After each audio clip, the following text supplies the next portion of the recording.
Welcome back to the Pacific Alliance of Collegiate Gamers Spring Tournament. We are in week 2 of our Hearthstone tournament, broadcasting live from the Einar Nielsen Fieldhouse right here at the University of Utah. We've already gotten through 2 games already tonight, so let's take a look at those, at the standings.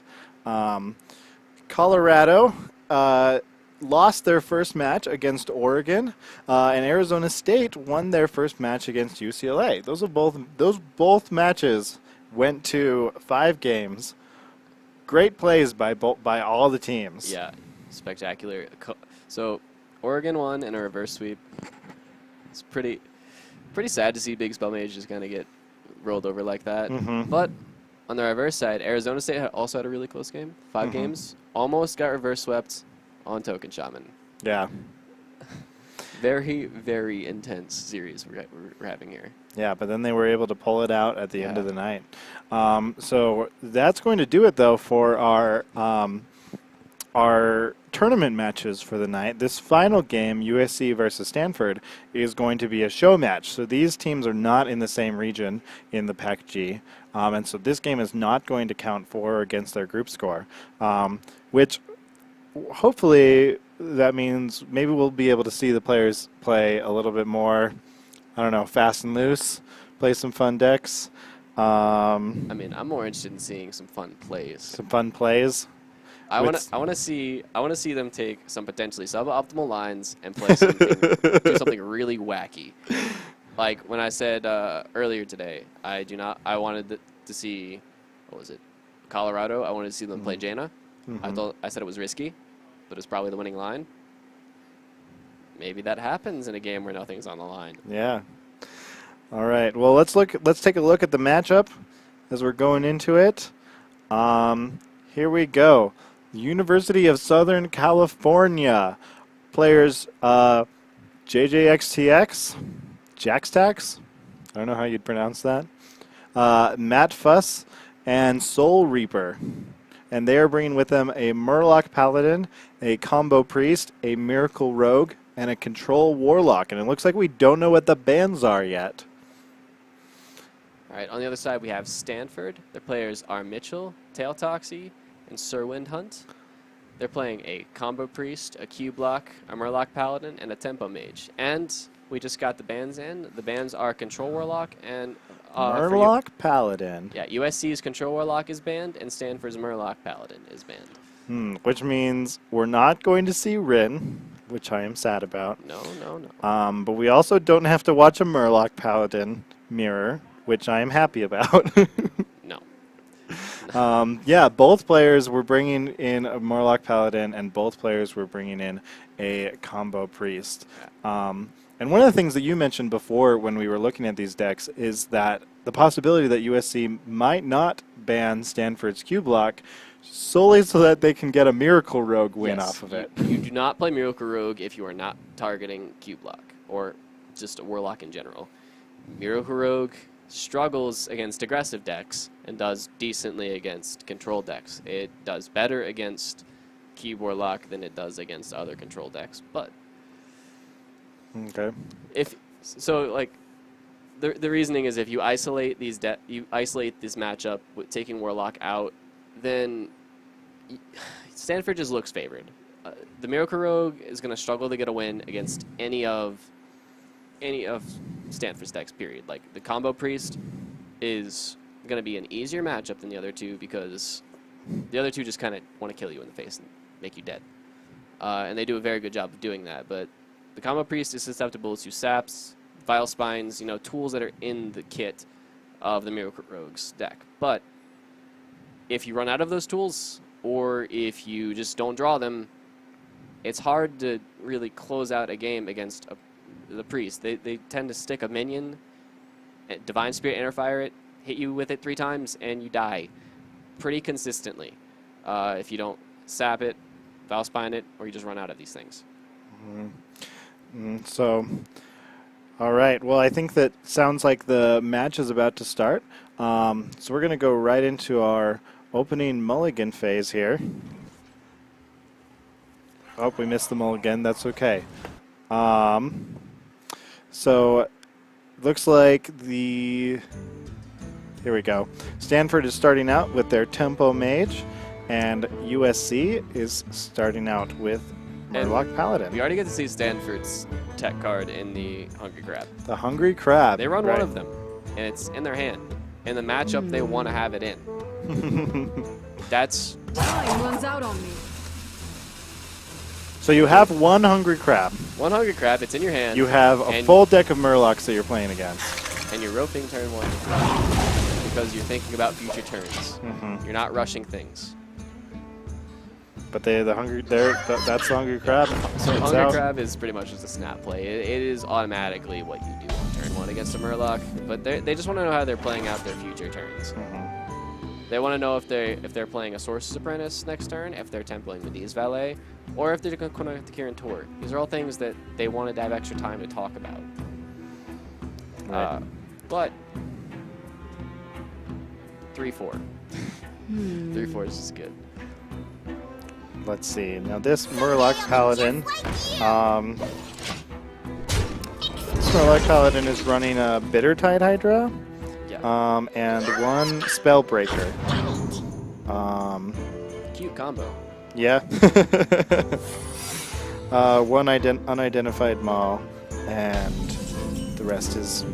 And the Noble Sack pickup is really good in the current mode state.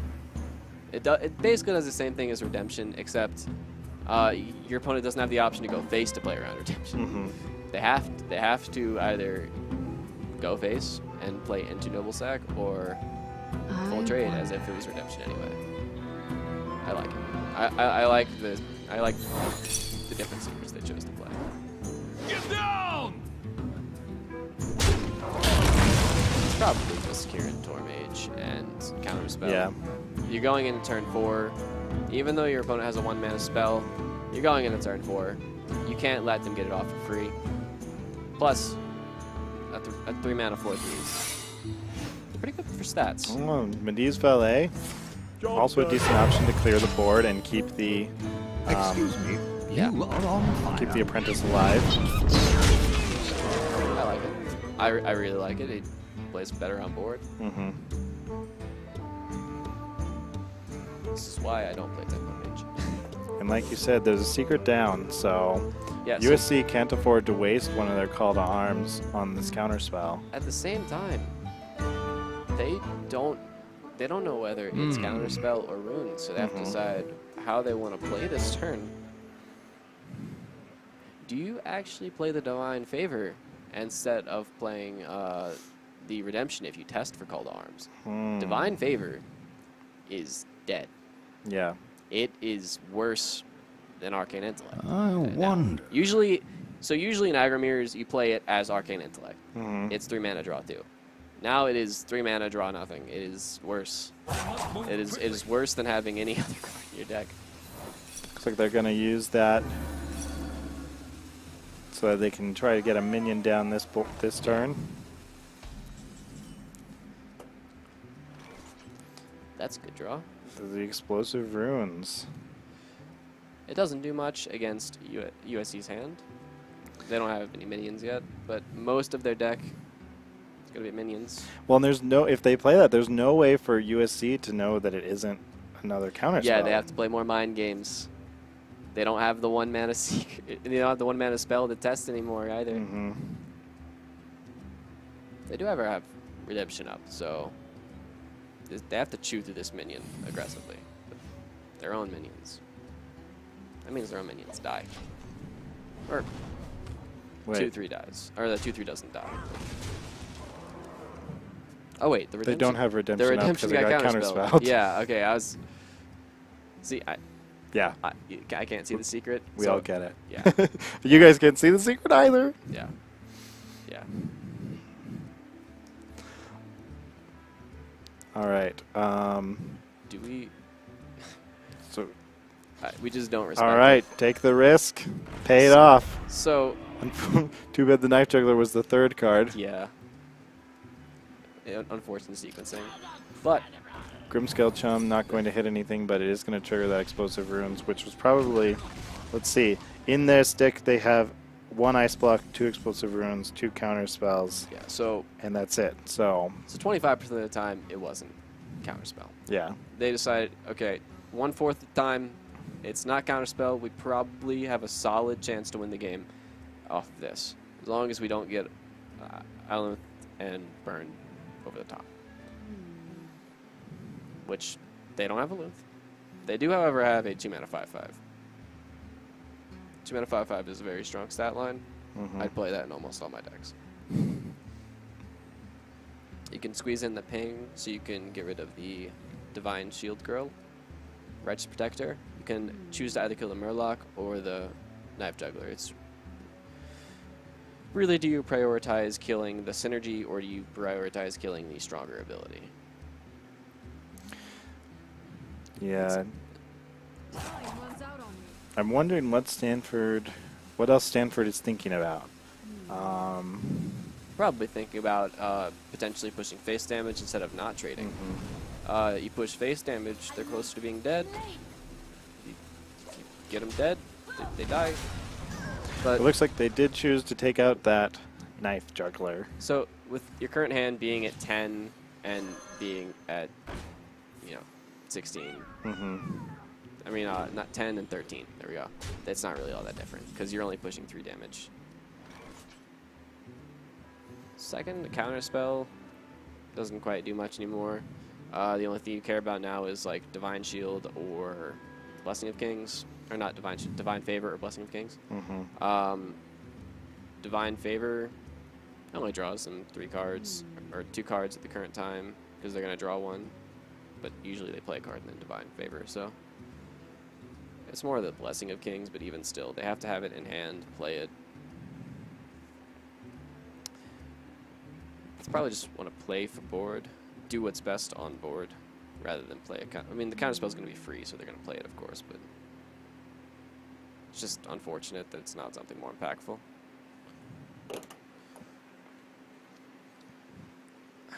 What do you do alongside it, though? Do you Source's Apprentice, or do you just ping pass? Hit him in the face. I think it's Do you ping face? Do you ping the 1/1? Do you push damage so that USC has to trade? looks like they're gonna ping the 1/1. Just denying Megasaur value. Yeah. Divine Favor gets counterspelled. More.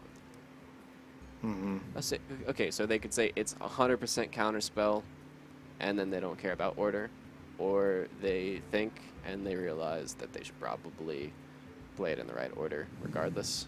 Mm-hmm. More like Tidecaller to check for runes. I mean, you're And then usually just Divine taking Favor. like 1 extra damage, even if you are playing a different minion. And the second Divine Favor. Arcane Intellect, like you said. Yeah, 2 cards. Megasaur. Megasaur can be huge next turn. I don't see Yeah. this draw is not looking good. It can get a lot better though, very quickly. With as much burn as this mage deck has in it, it can get there for sure.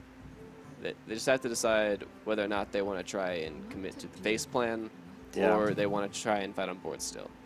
Because USC is at 14 health. A fireball closes out the game. Yeah, Because fireball ping. But they need time for that. Do they fight on board first and then decide to do that stuff later? They could still squeeze in the ping. So fireball ping on a future turn is still lethal. Over, it's a multi-turn setup. But this just gets them there. It gets them there the same, but it allows them to at least play on board. It's probably just Hero Power Megasaur, see where things go. Feel good about most things that happen. Feel bad about Poisonous, and that's about it. I don't. I mean, even Poisonous is good. Like everything it gets good. Stealth. Actually, no. Stealth was the worst. Stealth is bad. Plus 3 attack, pretty good.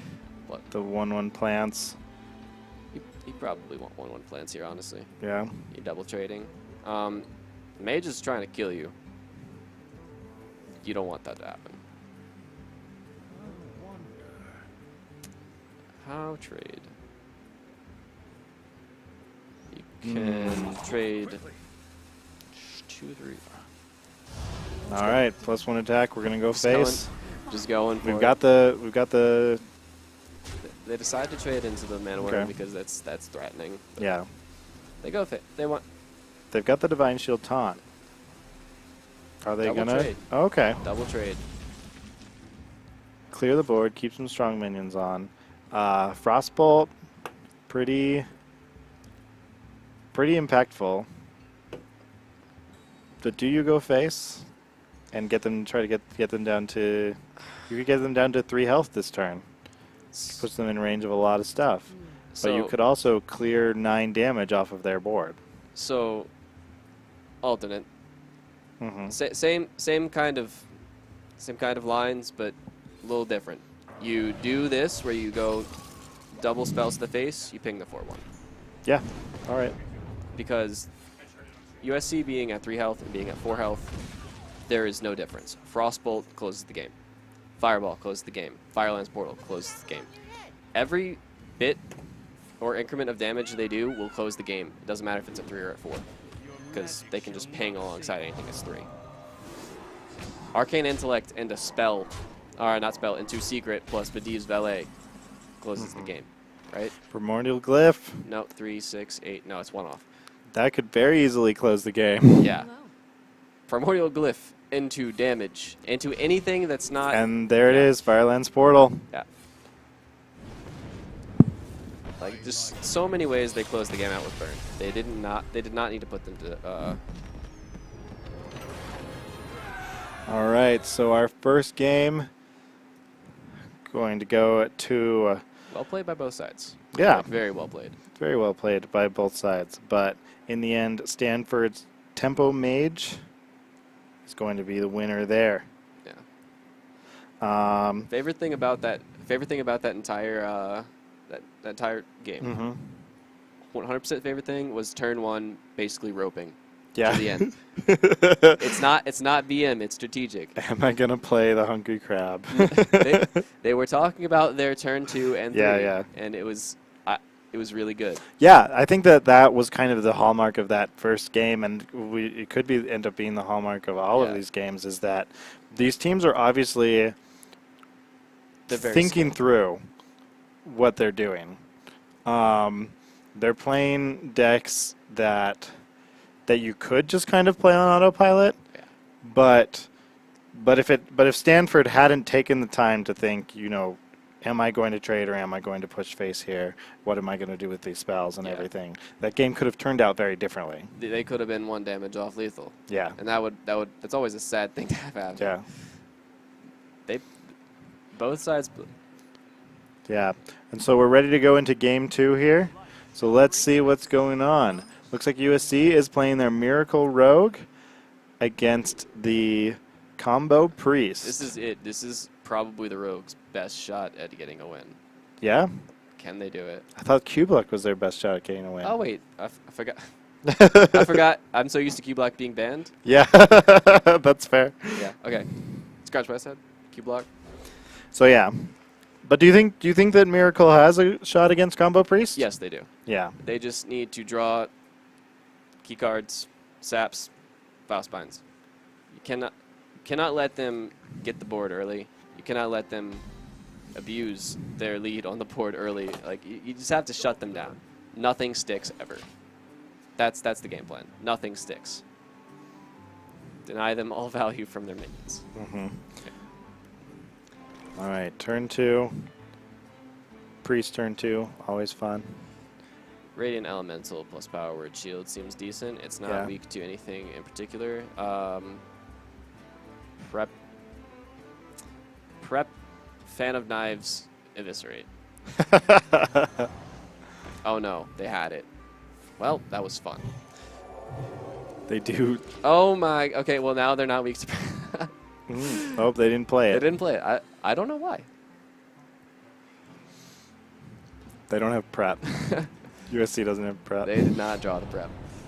That would have been also just prep eviscerate. That's another one. Didn't have to be Phantom Knives. That's true. Prep eviscerate weapon. Why not draw? I don't understand. So you're playing a deck that wants to draw their cards. Yeah. All their cards. But you're also playing a deck that wants minions with high health so that they can have high attack. But Power Word Shield does both of these things. If Stanford plays Power Word Shield on their Radiant Elemental, they will have a high health. They will have a high health minion. Right. That drew a card. My only argument is that It's weak to Valspine. It's weak to Sap. yeah, at this point, Stanford doesn't have the cards in hand to make a big guy, and so the Power Word Shield could serve them better later. Granted, obviously, card draw is the solution to that. Yeah, I guess weak to Sap. Don't play into Sap. Yeah. Fair enough. You got me. All right. USC. Coin SI, Shadow Step SI is available to them. Probably not. Not the cleanest play. Probably not what you want to do. Although, Okay. no, coin eviscerate. No, coin Eviscerate, Coin Coin. SI. coin eviscerate SI. All right. You know what this means? This means that USC is going to top deck Edwin Van Cleef. Yeah. Every time you utilize resources in this manner, Edwin Van Cleef is the very next card you see. And Stanford, like, that was 4 cards out of USC's hand. You know what? I'm thinking if I'm Stanford right now, there's no sap in hand. There's no sap. Nope. That was definitely not. that was very awkward use of resources. There is no sap in hand. You would sap a 2/8 with this deck. You die this turn, sometimes, as USC. Like a 2/8 staring at you, reducing the cost of spells. You are Shadow Vision's Divine Spirit, Inner Fire away from dying. Yeah. And it happens. Not often, but enough times respect it with a sap. So do they do the Shadow Visions now? I think it's time to finally Power Word Shield. We're going to Nether Spy Historian first. Interesting. So, Okay. Duskbreaker is kind of the see Duskbreaker, pick Duskbreaker. Yeah. Cool. I thought about something and it worked out. Awesome. Scaled Nightmare is actually interesting. Yeah, I was thinking about that. Biospine, Sap. That's 3 cards. That's 3 cards that deals with that card. That card is scary for 2 reasons. One, it gets scary over time without Inner Fire. That can just kill you over 4 turns for free if you don't deal with it. Plus, even with Divine Spirit and Inner Fire, that could that's an 8 health minion. That is equal to what you have on the board right now, and it doesn't even have to work for it. It's not as weak as Sap. I'm always down to make that card work. I would.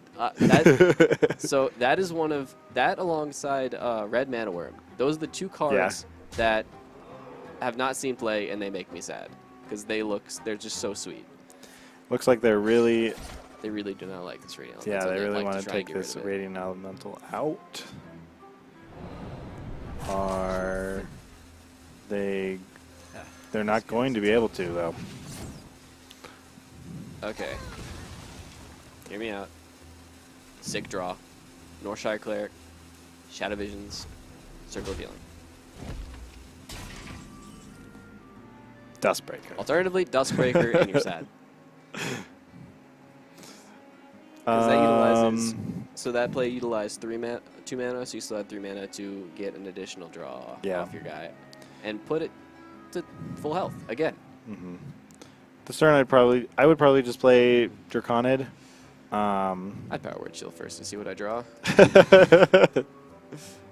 I want this card to be played. Oh, you could also Draconid Operative and then Power Word Shield. That's fine. I think the Power Word Shield is a card that we're getting to a point we need to draw cards. We need Stanford needs to find the key cards in their deck to kill the. If you give USC time, they will draw in 2 saps. they potentially have Vile Spine in their hand already. You can't. Not great options here. It's yeah, I was about to say it's probably backstab. Backstab is. There's the power word shield. This is good. They use power word shield. Unfortunately, it's gonna get cleared. This is one of the reasons I kind of like the power word shield on the operative. If you're Yeah. if you're doing this play, I like the operative being buffed because higher health guy is good. It doesn't get answered. They wouldn't have been able to take out the SIA agent without losing that card, though, and this Yeah. spreads out the threats that need to be hit. Yeah. Hey, it's Inner Fire. Yeah, this is solid. Just clear your opponent's board, deal 1 damage to your guy. It's fine. Looking to potentially draw a second shadow. So, next turn, Radiant Elemental draw. Is that lethal? It consumes 2 mana with the Elemental, 3 mana to double Divine Spirit, so that's 5. You are exactly dead with Crazed Alchemist, Divine Spirit, Shadow Visions, Inner Fire, with Radiant off the top. That could have happened. It didn't. It's not going to happen now. That's honestly probably a really good use of Leroy. Just as a form of clear. Getting your opponent's threat off the board. They were at USC was at a serious threat of dying there. Even though it didn't actually happen. USC, though, is at it seems like they're at a pretty serious disadvantage. Yes, at this is what point. happens when you don't get your saps, your other stuff. There's an Inner Fire. You run out of resources, and then a minion sticks, and you die. They don't care about the Duskbreaker, because the Duskbreaker is not going to do anything, because they want a minion to stick, so they can kill their opponent. Twilight Drake is insane.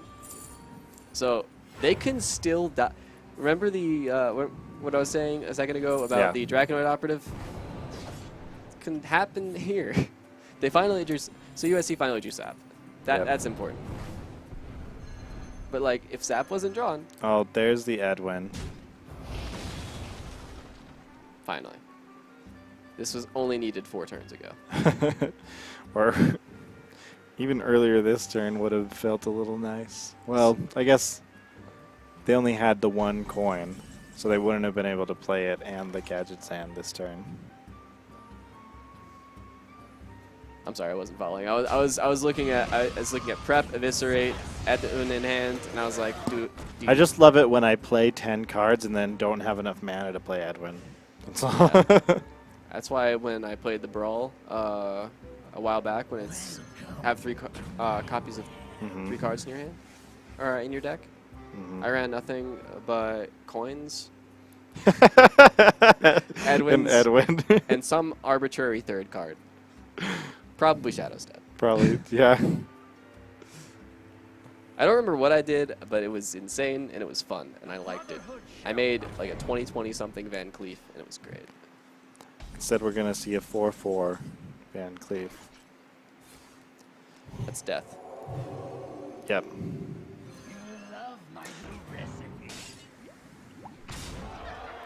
All right, game 2. Gonna go to Stanford. USC taking their 2nd loss of this match. This is a pretty common theme that we're seeing. Yep, going up 2-0. Every game, 2-0, 2-0. Every time. We'll see if we make it to game 5 again. It's 100% Q block. That has to be played. Yep. Stanford's only got 1 deck left, and it is Q block. So, re-Q the Miracle Rogue. Probably your best deck into it. Personally, I've in the matchup, I Hard played it a mulligan lot. for Sap. Just kidding. Well, yeah, hard mulligan for Sap. If you have Spellbreaker, hard mulligan for that. But in my personal experience with this matchup, I know it's Rogue favored. But I have like never lost. All right. Well, let's see. It looks like they are going to go with the Rogue. So So that tells me that this matchup is either very high variance or it's actually not rogue favored. Like, I know it is. I've seen stats. Nice. Stats don't lie. Stanford Maybe I'm just mulliganing their lucky. whole hand. USC choosing to keep most of their cards. Backstab's good. Valspan's good. So a lot of times, if you, as the Warlock, if you have a There's one a drop, sap and a shiv. this is looking good for Rogue. You want the spiders to be put in your deck so that you make spiders. Mm-hmm. Skull is what turns this matchup from being not miserable, but difficult. It takes it from being difficult into borderline on this. Sap does nothing against Skull.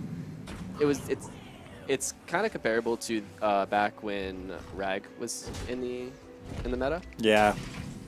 So the worst card to see on 8 as Rogue was Mountain Giant and Rag. Ooh, turn 4 Mountain Giant. Mountain Giant's insane. Yeah, Top deck. Vilespine, definitely the. Top deck Mountain Giant, by the way. But yeah, the worst card for Rogue to see for the longest time on 8 was just Ragnaros. Ragnaros Firelord. Because what do? You sap it, comes back down for 8 mana. Yeah. Does the same thing. You wasted your turn. It was depressing. And like the Skull does the same thing basically. Oh no, a Void Lord, sap, and then Skull just brings it back. Yeah. Skull is not useful here. Lackey is an option, but I just like just going for it. yeah. It's potentially weak to sap. Yeah. I mean not sap. Shadow Step, different S card.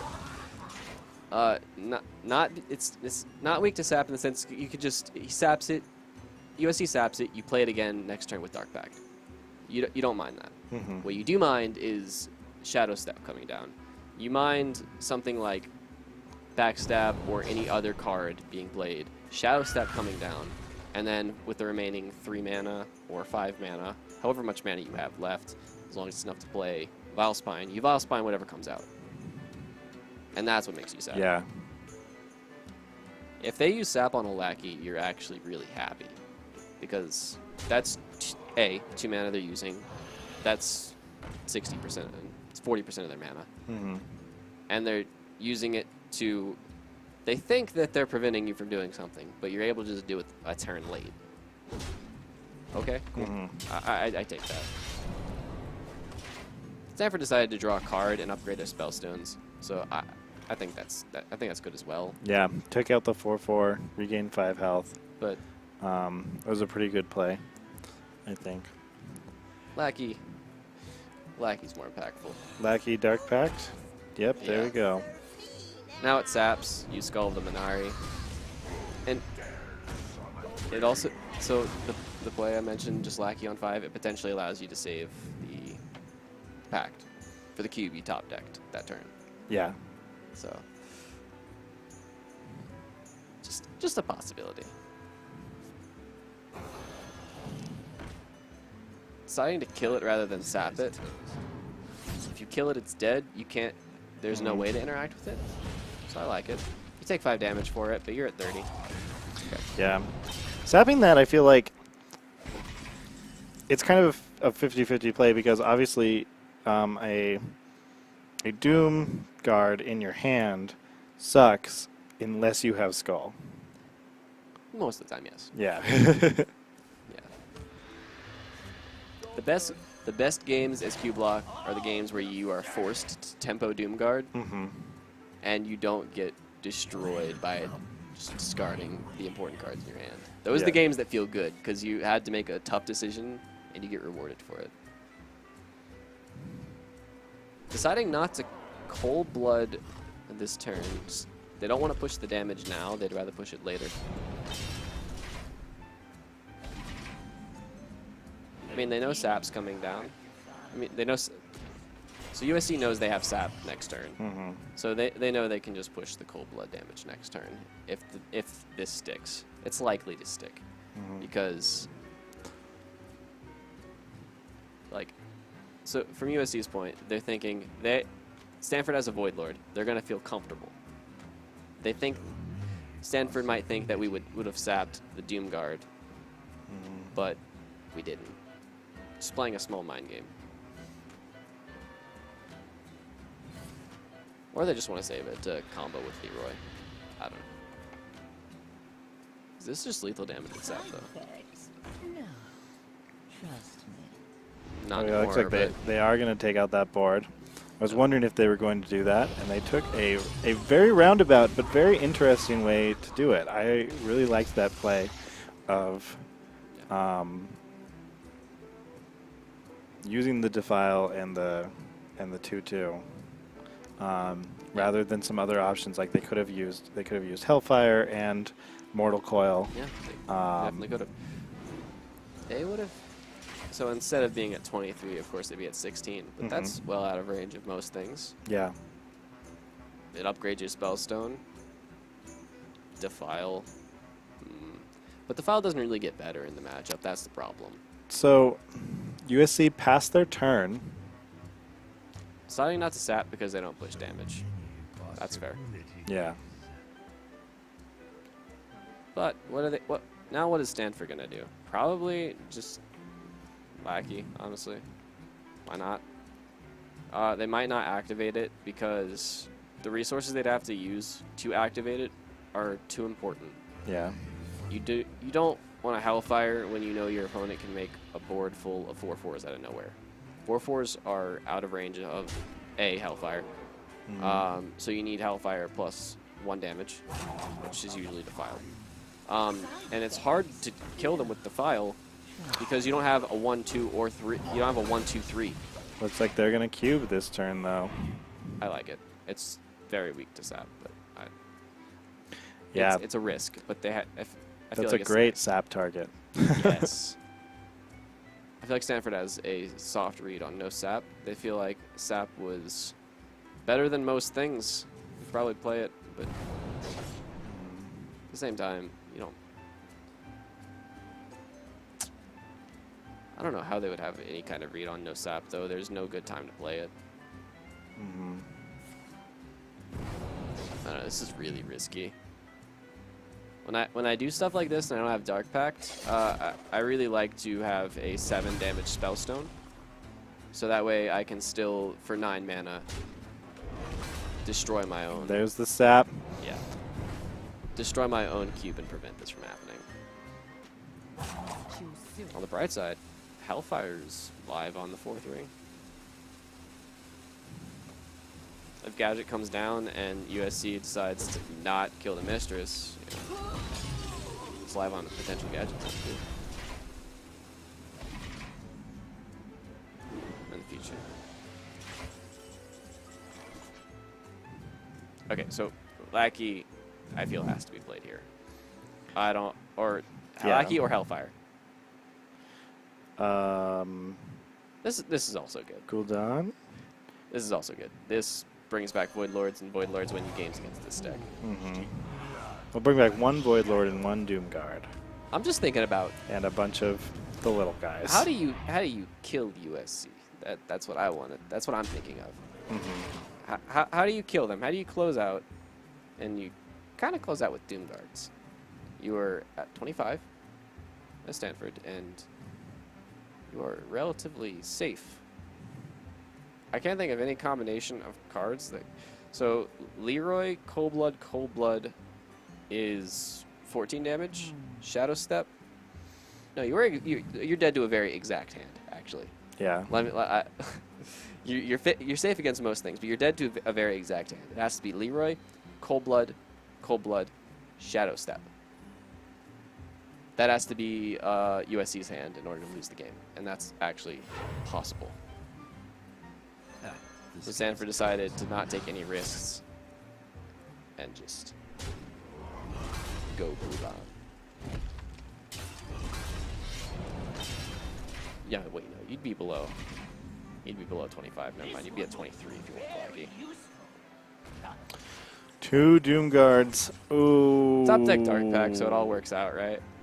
Yep, that's lethal. Also Spellstone at 5, yeah.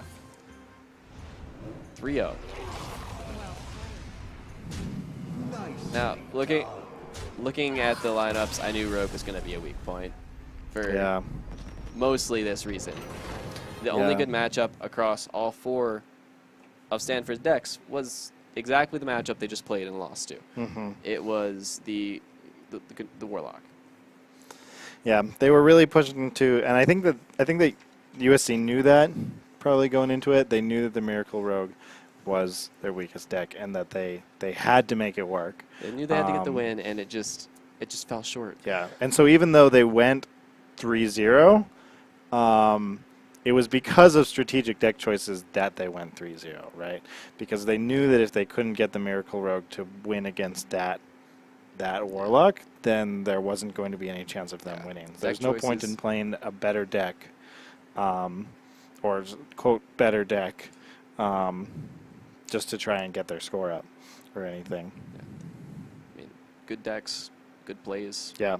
Both teams played Yeah. well. Yeah, so congratulations to Stanford on that win and to USC. Thanks for playing. Let's take one last look at the lineup for today that we went through.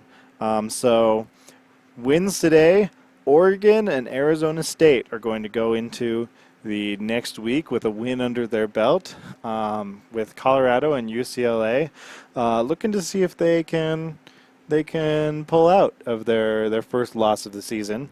There's still a lot of time. There's still 6 more weeks of group play for all of these teams to face each other, and so, but it's really good games today. Yeah, I was impressed by basically everybody that we watched today. yeah, solid play all around. Very close series. Yeah. Like every time, everyone except the show match was. Yeah. Like, went to game 5. It wasn't even like 2 game 5. It was close. It was 2 game 5. The turn it was 1. Close. Yeah. And so yeah. Thanks everybody for watching tonight. This will be the end of our broadcast. First of all, we wanted to thank everybody here at the production studio. All of our broadcasters are volunteers here at the University of Utah helping out, and so thanks to them for helping. Thanks for you for watching. All of your subscriptions and any of the ad revenue or anything that we get all goes towards keeping this kind of production alive, and continuing to do more cool tournaments like this. So thank you guys for your support. And if you want to follow more of this, you can subscribe to Pacific ACG on Twitch, or University of Utah Esports. That's where we're going to be continuing to do the broadcasts. You can also follow Pacific ACG on Twitter and Facebook. And be sure to follow us too. I'm at Jerem Norris on Twitter. I'm at Aluna_HS. All right. And thanks for watching. Tomorrow night, be sure to tune in, 7 p.m. Mountain Time, 6 p.m. Pacific. We will have Rocket League right here on this stream. And if you're just interested in Hearthstone, then we will be back next Thursday night at the same time. So yeah, I'm Solar. I'm Aluna. And thank you very much for watching. Have a great night and game on.